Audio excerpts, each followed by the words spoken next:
जय श्री राम, जय श्री राधे राधे, जय श्री महाकाल। इस प्रवचन में आपको श्रवण कराएंगे भगवान श्री कृष्ण के प्रसिद्ध भक्त नरसिंह मेहता की पुत्री कुंवरबाई के संबंध में। भारतीय जीवन की एक विशेष बात यह है कि संयुक्त परिवार की प्रथा है। इस प्रथा ने किसी समय हमारे गृहस्थ जीवन को महान, उज्जवल और सुख शांति में बनाने में बड़ी सहायता की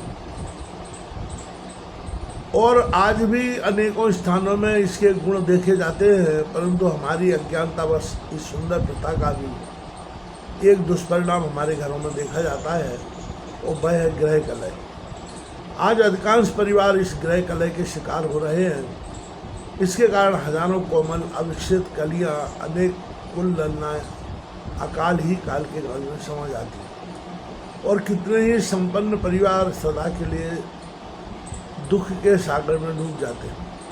यद्यपि यह कलह अत्यंत साधारण सी बातों पर ही होता है, परंतु यह अहिर्निश सारे परिवार को आग की तपन की तरह तपता रहता है और किसी भी गृहपति के लिए उससे बुझाना असंभव हो जाता है। यहाँ तक कि जो न्यायाधीश कचहरी में बैठकर दुनिया के बड़े बड़े और अत्यंत जटिल मामलों को तय किया करते हैं, वे भी अपने घर के मुकदमे का फैसला करने में असमर्थ से हो जाते हैं। जो उपाधि प्राप्त डॉक्टर भीषण से भीषण प्राणघातक रोगों की चिकित्सा बड़ी सफलता के साथ किया करते हैं, वे भी इस गृह रोग को दूर करने में असफल रहते हैं। इस भारतीय गृह कलह भयंकरता का इससे अधिक और क्या वर्णन किया जाए। भगवान इस महामारी से भारत की रक्षा करें। भक्तराज नरसिंह नाम की प्रिय पुत्री कुंवरबाई का विवाह एक सुसंपन्न शिक्षित परिवार में हुआ।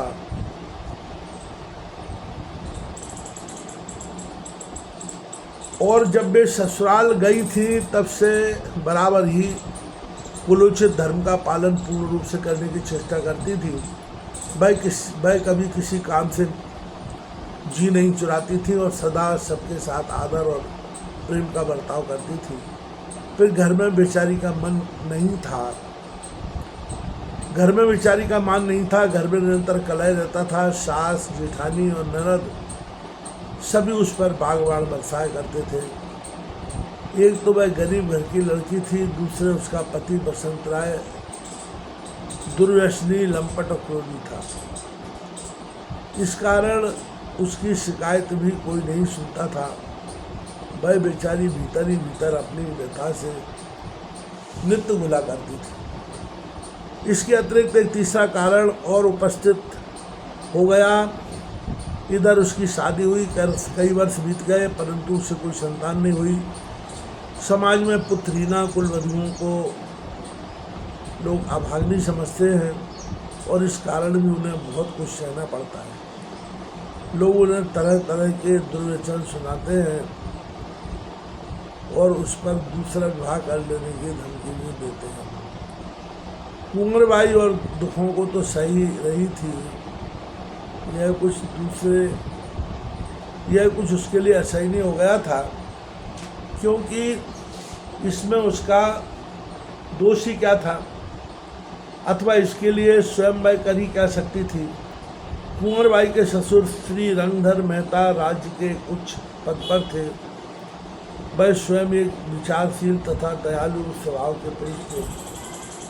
वह पुत्र वधू के कष्टों से बिल्कुल अपरिचित नहीं थे, फिर भी वह इस मामले में कुछ करने में असमर्थ थे।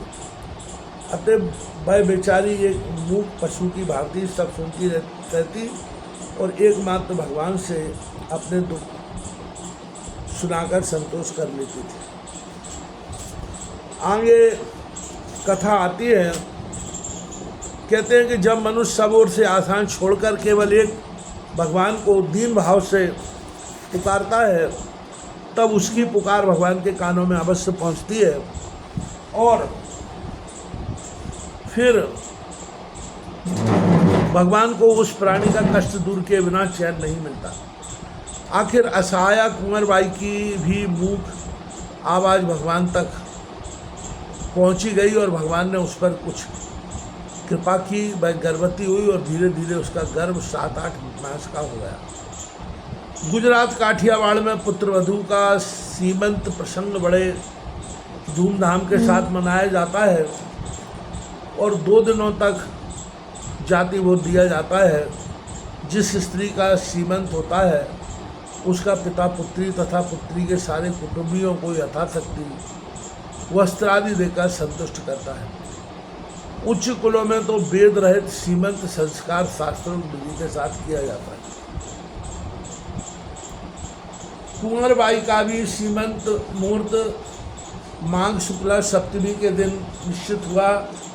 सभी संबंधियों के पास आमंत्रण पत्रिका भेज दी गई, परंतु कुंवर बाई के पिता नरसिंह राम की निर्धनता का ख्याल कर उनके पास कुमकुम पत्रिका नहीं भेजी गई। जब इस बात की खबर कुंवर बाई को हुई तो उसे बड़ा दुख हुआ। उसने सास के पास जाकर बड़ी नम्रता के साथ पूछा, सास जी क्या जूनागढ़ मेरे पिताजी के पास कुमकुम पत्रिका नहीं भेजी गई है?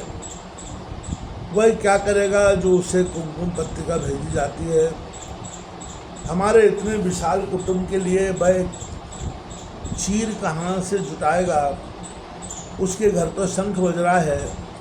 सास ने रुखाई के साथ उत्तर दिया, सासू जी आपका कहना ठीक है, परंतु माता पिता का प्रेम अपनी संतान पर कितना होता है इस बात को आप जानती ही हैं। स्थिति खराब होने पर भी वह अवश्य मेरी शाद पूरी करने का कुछ प्रयत्न करेंगे। आप उनके पास आमंत्रण पत्र अवश्य भेज दीजिए। कुंवर बाई ने आग्रहपूर्वक निवेदन किया। माँ भाभी का कहना ठीक है, जरूर निमंत्रण भेजो। उनकी शक्ति तो है ही साधुओं के साथ यहाँ आकर हम लोगों को गोपी चंदन तुलसी के हार और कॉपी देने की और हम लोगों को भी अपना सा लंगोटधारी साधु बना देने की। माता जी उनको तो अवश्य बुलावा भेजना चाहिए। बीच में ही कुंवर बाई की ननद ताला मारते हुए बोली। ननद के इस कटाक्ष से कुंवर बाई के हृदय को बड़ा धक्का लगा। उसकी आंखों में बरबस आंसू भर आए। एक कुलीन कुलवधू के पास रुदन के सिवा और बल ही क्या रहता है। सास जी आप ऐसी निर्दयता न कीजिए, मेरे पिताजी के पास समाचार अवश्य भेज दीजिए। अगर वह कुछ ना भी लावे तो आपके पास कभी भी किसी बात की कमी है, कम से कम पिता पुत्री की मुलाकात तो हो ही जाएगी। मैं जब से आई हूँ तब से जूनागढ़ एक बार भी नहीं गई। आप जानती ही हैं इसी बीच मेरे भाई का और मेरी माँ का भी देहांत हो चुका है। इतना कहते कहते कुंवर बाई का गला भर आया और वह फूट कर रोने लगी।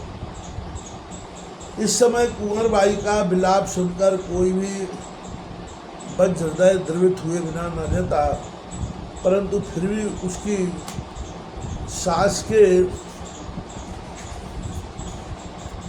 हृदय में तनिक भी असर ना हुआ।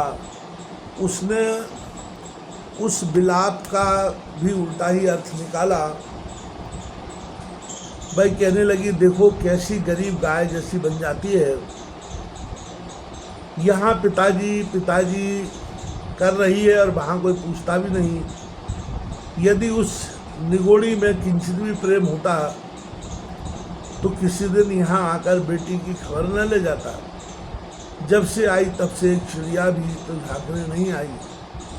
उसे काहे का प्रेम? उसे तो प्रेम है मुक्त का माल खाने से और टोपी लगोटी धारण करके डांसे कूदने से। टोपी में है 3 गुण, नहीं मुनीम नहीं सेठ।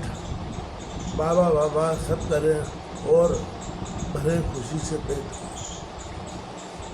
फिर उसको और चाहिए भी क्या? बस दिन भर शालिग्राम पत्थर से मायाकूट। भाई इसी धुन में ना मालूम और क्या क्या कह डालती। किंतु इसी बीच श्रीरंगधर मेहता घर में आ गए और मामला शांत हो गया। उन्होंने पत्नी की आवाज़ तथा बहू की रुलाई सुनकर किंचित क्रोधावेश में पूछा, क्या बात है?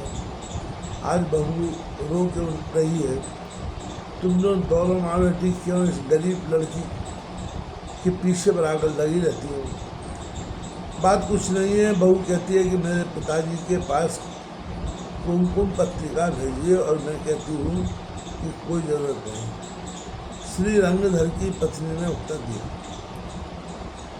इसमें कौन बात है, मैंने तो इसलिए पत्रिका नहीं भेजी कि इससे भक्तराज के भजन में व्यर्थ बाधा पहुँचेगी और कुछ व्यय का भार आ जाने से उन्हें कष्ट भी होगा। यदि बहू की ऐसी इच्छा है तो आज ही ब्राह्मण के साथ कुमकुम पत्रिका भेज देती हूँ। श्री रंगधर मेहता ने शुद्ध हृदय से आश्वासन देते हुए कहा।